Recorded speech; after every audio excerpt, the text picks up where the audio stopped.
Um, Ma'am, I can explain po. You're fired.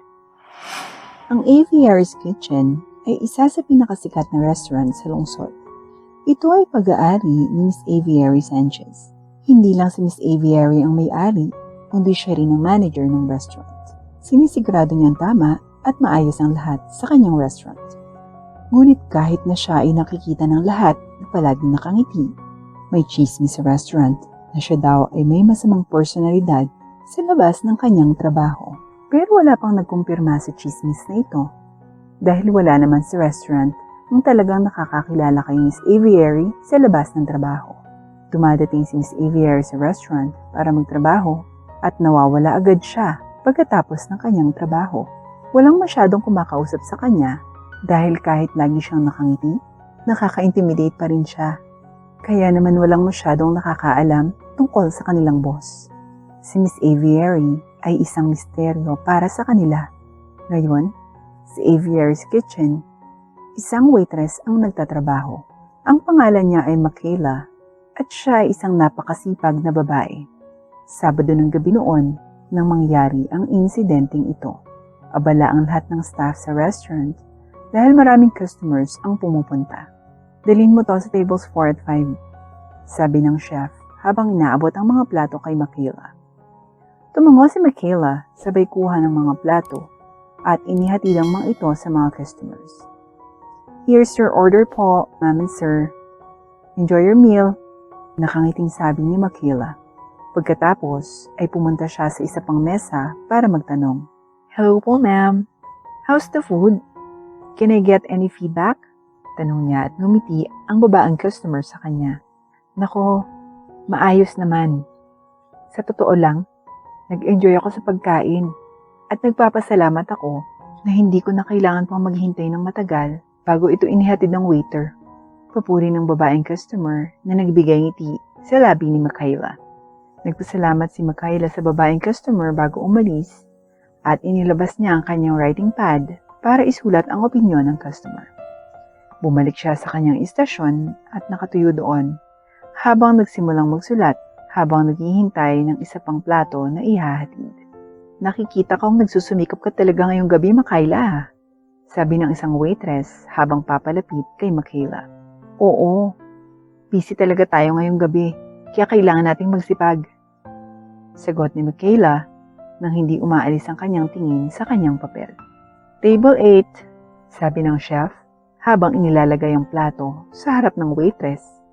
Nakatabi ni Michaela. Oo nga eh. O siya, good luck na lang sa trabaho natin ngayong gabi. Dadalhin ko na to sa customer. Sabi ng waitress bago siya umalis. Anong ginagawa mo? Nagulat si Michaela nang biglang may nagsalita. Tumingala siya para lang makita si Miss Aviary na nakatingin habang nakangiti sa kanya. As usual, walang laman ang kanyang ngiti. Nagmukha siyang parang galit pero nakangiti. Ma'am. Sinusulat ko po yung opinion ng customer tungkol sa pagkain at serbisyo natin. At naghihintay din po ako ng pagkain. Sagot ni Michaela habang pinipilit ang sarili niyang umiti. Tumango si Miss Aviary habang nakangiti pa rin bago siya naglakad palayo. Nang makaalis si Miss Aviary, ay nagpakawala ng buntong hininga si Michaela na hindi niya alam na pinipigilan niya pala. Nakaka-intimidate talaga si Miss Aviary. Sabi ni Michaela sa sarili bago kinuha ang plato na ibinigay sa kanya bago umalis para ihatid ang pagkain. Lahat ay walang pagod na nagtatrabaho. Nang malapit nang matapos ang gabi, kakaunti na lang ang mga customer sa loob ng restaurant ang natitira at bawat isa sa kanila ay kumakain na. Kaya't sa wakas ay nagkaroon na ng oras ang mga tao para makapagpahinga. Minasahe ni Michaela ang kanyang braso habang siya ay nakaupo sa isang upuan sa istasyon ng staff kasama ang kanyang mga katrabaho. Lalabas lang ako para makalanghap ng sariwang hangin. Babalik din ako, sabi ni Michaela habang papalabas ng restaurant. Nang sa wakas ay nakalabas na siya, iniunat niya ang masakit na kalamnan at nilanghap ang sariwang hangin ng gabi. Ate, may pagkain pa po ba kayo? Halos mapatalon si Michaela sa gulat nang may biglang humila sa kanyang damit. Nang tumingin siya sa ibaba, nakita niya ang isang bata. Isa itong maliit na batang lalaki na may magulong buhok at maruming damit. Hello bata? Ate, may tira-tira po ba kayong pagkain sa loob? Nagugutom na po kasi kami ng mga kaibigan ko. Pakiusap ng bata. Naawa si Michaela sa kawawang bata. Pagkatapos ay nakaisip siya ng ideya. Sandali lang bata ha, may naisip ako. Tawagin mo yung mga kaibigan mo, babalikan ko kayo. Sabi ni Michaela bago siya bumalik sa loob ng restaurant. Pagpasok ni Michaela sa restaurant, nakita niyang wala ng mga customers at naglilinis na ang mga staff. Perfect. Mabilis na nagtungo sa kusina si Michaela at nakita niyang naglilinis na ang mga tao doon. Chef Suho, may pagkain pa ba? Tanong ni Michaela. Nagtaas ng kilay si Chef Su. Bakit? Nagugutom ka ba? Hindi po. May pagbibigyan lang po sana. Kahit anong pagkain ay ayos lang po. Basta't hindi pa nakakain ng iba. Naguluhan si Chef Su sa biglang hiling ng waitress, ngunit ganun pa man, binuksan niya ang kalan at nagsimulang magluto ng mga itlog. Gaano karaming tao? Tanong ni Chef Su. Hindi ko alam pero sapat na siguro ang 4. Sagot ni Michaela at nagbasag ng 4 na itlog si Chef at pinaghalo ito. Nagpaplano siyang magluto ng scrambled eggs. May kanin pa tayo. Kumuha ka ng plato doon at ilagay mo ang lahat ng natirang kanin. Hindi naman din makakain ng mga bigas bukas, kaya ito lang ang ibigay mo. Utos ni Chef Su at tumango naman si Michaela bago ginawa ang sinabi sa kanya. Sa labas, ang maliit na bata kanina ay nakaupo sa tabi ng dingding, katabi ng 2 pa niyang kaibigan. Kuya Joe, nagugutom na po ako, sabi ng isang batang babae sa isang batang lalaki na nagngangalang Joe. Marie, huwag kang mag-alala. Isang napakabait na babae ang nagsabi sa akin na dalhin ko daw kayo dito ni Nico. Tapos maghintay lang tayo. Sa tingin ko, dadala niya tayo ng pagkain, sabi ni Joe. Pero paano kung nagsisinungaling lang siya? Paano kung umalis talaga siya, pero hindi na siya babalik? At sinabi lang na yun para makalayo na siya sa'yo. Galit na tanong ni Nico. Napakunot ang noo ng batang si Marie sa naisip. Magtiwala lang tayo, Nico, Marie, sabi ni Joe habang inaalo ang mga kaibigan. Sabay bukas ng pintuan ng restaurant at lumabas ang isang babae na may hawak na plato na may lamang itlog at isang mangkok ng kanin. Hello sa inyo, sabi ni Michaela habang papalapit sa 3 bata na napatayo sa gulat. May malapit na maliit na bangko, kaya inilagay niya ang plato ng itlog at mangkok ng kanin bago humarap sa mga bata. Oh, ano pang tinitingin niyo dyan? Kain na! Nakangiting sabi ni Michaela. Hindi na nagdalawang isip sina Nico at Marie bago sila lumuhod sa harap ng pagkain at nagsimulang mabilis na kumain. Samantala, dahan-dahang lumapit si Joe kay Michaela. Isang tingin lang mula kay Michaela at si Joe ay biglang umiyak. Ate, salamat po talaga, sabi ni Joe habang umiiyak. Nakita ni Nico at Marie na umiiyak ang kaibigan nila, kaya't napatigil sila sa pagkain at pumunta rin sa harap ni Michaela at nagpasalamat sa kanya. Ngumiti si Michaela sa kanila at tinapik ang kanilang mga ulo bago niya sinabihang bumalik na sila sa pagkain. Masayang tumango ang mga bata habang kinakain nila ang pagkain at masaya rin si Michaela. Ngunit hindi nagtagal ang kanilang kaligayahan. Miss Michaela, what's the meaning of this? Lumamig ang dugo ni Michaela at dahan-dahan siyang lumingon at nakita niya si Miss Aviary na nakatingin sa kanya na may nakakatakot ng ngiti sa kanyang mukha. Ma'am, I can explain po. You're fired. Pinuto siya ni Miss Aviary sa pagsasalita. Ma'am, hindi niyo po ko naiintindihan. Nagugutom po kasi yung mga bata, kaya I don't care. You use the restaurant's food like you own it. And you let the poor, disgusting, and dirty children touch the restaurant's plate and bowl. How dare you? Ma'am, babayaran ko naman po. You're fired. Do you not get it? Si Santi ka na. Go. Don't ever show your face around here. At kayo ang mga walang kwentang bata. Pagkatapos yung gamitin ng plato at bowl na to, itapon nyo na yan. Huwag nyo na rin ibalik. Walang ibang salita. Lumayo si Miss Aviary at bumalik sa restaurant. Naiwan si Michaela na nanindiga sa gulat at tinitigan na lang siya ng mga bata. Gusto siyang lapitan ni Joe at kausapin para humingi ng tawad, pero bago pa niya nagawa iyon, narap sila ni Michaela at nagtanong, "Anong mga pangalan niyo?" Tiningnan ni Joe ang dalawa niyang kaibigan bago sumagot. "Ang pangalan ko po ay Joe." "Pakilala nito." "Siya naman si Nico at siya si Marie," sabi ni Joe, habang itinuturo ang dalawa niyang kaibigan na napatigil sa pagkain. Gumiti si Michaela sa mga bata. "Masayang-masaya ko na kayong tatlo ay hindi na magugutom ngayong gabi. Kaya huwag niyo sisihin ang sarili niyo sa nangyari. Ako nga pala si Ate Michaela niyo. Magkita na lang tayong muli. Good luck sa inyo. Kumain lang kayo dyan," sabi ni Michaela bago naglakad paalis. Gusto sana siyang habulin ni Joe at saka humingi ng tawad, ngunit napigilan ni Joe ang sarili na tumakbo.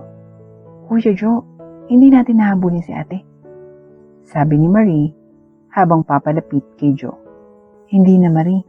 Huwag na lang nating istorbohin si Ate Michaela," sabi ni Joe habang nakatingin lang ang tatlo kay Michaela ng malungkot. Iyon ang huling beses na nakita ng tatlong bata si Michaela. Ang tatlong bata ay palaging bumabalik sa harap ng restaurant araw-araw habang nagtatago sa mga likod ng mga halaman at mga puno. Palagi nilang sinisikap na hanapin ang mabait na babaeng nagpakain sa kanila at pinigilan silang magutom. Ngunit hindi na bumalik si Michaela. Hindi na nila siya nakita mula noon. Kahit anino niya ay hindi na nakita. Iyon ang huling beses na nakita ng tatlong bata si Michaela. Ngunit ito ay nagbago dahil pagkalipas ng ilang taon, nangyari ang hindi inaasahang pagtatagpo. Tumakbo si Michaela sa kumpanyang papasukan niya at dumating siya na pagod at pawis na pawis. "Mama Kayla, ikaw po yun, di ba?" Tanong ng receptionist sa kanya at ngumiti si Michaela bago tumango. "Hinahanap ka na ng amo namin, ma'am. Please proceed to meeting room 2. The boss will meet you there." Nagpasalamat si Michaela bago siya naglakad patungo sa kanyang destinasyon. "Ito na ba yun?" Tanong ni Michaela sa sarili, ngunit kinibit-balikat niya pa rin ito at kumatok sa pinto. "Come in."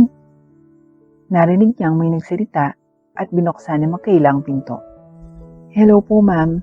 Pasensya na po. Na-traffic po kasi ako kaya hindi po ako nakarating ng maaga." Humingi ng tawad si Michaela. Sa ilang kadahilanan, nakangiti ng malawak sa kanya ang babaeng nakaupo sa upuan. Hindi niya maintindihan ito kung bakit. "No worries. Please sit down," sabi ng dalaga. "Hello, Miss Michaela. My name is Marie Antoinette. I'm going to be your new boss," sabi ng babaeng nasa harapan niya at nabigla si Michaela. Po, hindi niyo po ba titingnan ang resume ko?" sabi ni Michaela habang itinataas ang kanyang folder. "Oh, that's right. Sorry. Please let me have a look at your resume. Afterwards, I need you to answer some questions." Tumango si Michaela habang inihahanda ang sarili niya sa interview. Naging maayos naman ang lahat. Mabait talaga ang boss na nasa harapan niya at nakangiti sa buong interview. Pinuri pa niya ang galing ni Michaela. Nasagot naman ni Michaela ang lahat ng tanong ni Miss Marie Antoinette. Ngunit pagdating sa huling tanong, doon na nilito si Michaela. "Last question. Don't you remember me?" sabi ni Miss Marie habang nakataas ang kilay. "Po?" tanong ni Michaela. Tila hindi na napigilan ni Miss Marie ang biglang pagtalon mula sa kanyang hinuupuan. "Ate Michaela, si Marie to. Yung batang maliit sa harap ng Aviary's Kitchen dati. Hindi mo ba ako naaalala?" sabi ni Miss Marie na may kakaibang ngiti. Sandaling nag-isip si Michaela bago siya natamaan ng realisasyon. Marie? Yung Marie na kasama ni Joe at Nico? Nagulat si Michaela. Sa puntong ito, pareho na silang nakatayo sa kanilang mga upuan at silang dalawa ay gulat na gulat sa isa't isa. Oo, Ate Michaela. Nung nabasa ko yung application letter, nabigla talaga ako. Nung makita ko yung pangalan na Michaela, agad ako nataranta at naisip ko na may posibilidad na ikaw to. At napakasaya ko na nakuha ko ito na tama at ikaw nga talaga. Sabi ni Marie nang biglang tumakbo papunta kay Michaela at niyakap siya. You have to meet Joven and Nicholas. Nasa katabing kwarto sila. Joven at Nicholas. Joe at Nico? Yes, ate. Sabi ni Marie sabay hila kay Michaela palabas ng kwarto. At sa loob ng katabi nilang kwarto. Nang sinipa ni Marie ang pinto, ay bumunga dito kina Joe at Nico na parehong nagulat at tila nataranta. Ngunit hindi ito pinansin ng dalawang babae. Kuya Joe, Nico, si Ate Michaela oh. Masayang sabi ni Marie sabay hila kay Michaela papasok. Iwinigayway lang ni Michaela ang kanyang mga kamay. Ate Michaela, ikaw pa talaga yan? Sabi ni Joe habang gulat na gulat. Oo, ang lalaki yun na. Ang bongga naka-suits pa kayo. Sabi ni Michaela habang nakangiti. Nagulat siya nang biglang yakapin siya ni Marie at Nico. Napatingin na lang si Nico sa gilid na may ngiti sa labi. Anong ginagawa mo dito, Ate Michaela? Nandito ako para mag-apply sa trabaho sa kumpanyang ito. Nauubusan na kami ng pera ng asawa ko kaya kailangan ko ng trabaho. 3 na rin ba kayong trabahador dito? Nagkatinginan ng tatlong magkakaibigan bago sila napatawa. No, actually, we're the owners here. Si John naman ang sumagot. Oh, talaga? Wow, congrats sa inyong 3 ha. Malayo nang narating nyo. Parang kahapon lang, simula nang binigyan ko kayo ng isang plato ng itlog at isang mangkok ng kanin. Sabi ni Michaela habang hindi napigilang matawa. Oo, Ate Michaela. Matagal na. Pero hanggang ngayon, nagpapasalamat pa rin kami sa kabutihang ibinigay mo sa aming 3. Talagang pinahahalagahan namin yon, sabi ni Joe. So in return, we would like to help you out. Agree ba kayong dalawa? Sabi ni Nico habang nakataas ang kilay sa dalawang kaibigan. Yep, masayang sabi ni Marie. Hindi ko na kailangan pang tingnan ang resume mo, Ate Michaela. Kasi gusto na kita agad sa kumpanya. Pero tinignan ko pa rin at walang duda. You have the skills for this company. Kaya tanggap ka na dito right away. 101% accepted. Hindi napigilan ni Marie ang kanyang kaligayahan. Mula noong araw na yon, naging empleyado si Michaela sa kumpanya ng 3 magkakaibigan. Dahil lang sa pagkakakilala ng 3 kay Michaela, sa isang personal na level ay hindi ibig sabihin na binigyan nila siya ng espesyal na pribilehiyo. Normal na empleyado pa rin si Michaela sa kumpanya. Pero baliwala kahit na ang 3 magkakaibigan ay nagbigay kay Michaela ng mga espesyal na pribilehiyo o hindi. Para kay Michaela, sapat na ang tulong ng katotohanang tinanggap siya kaagad at binigyan ng trabaho ng 3 may-ari ng kumpanya. Walang naging problema si Michaela sa kanyang sweldo at nakatulong pa ito sa buhay niya at ng kanyang asawa para maging mas maayos. Ito ay patunay na hindi natin kailangan ng mga malalaking bagay para maging masaya at magkaroon ng tagumpay sa buhay. Dahil kahit na ang mga maliliit na bagay o maliliit na aksyon ay maaaring makapagpabago ng buhay ng mga tao.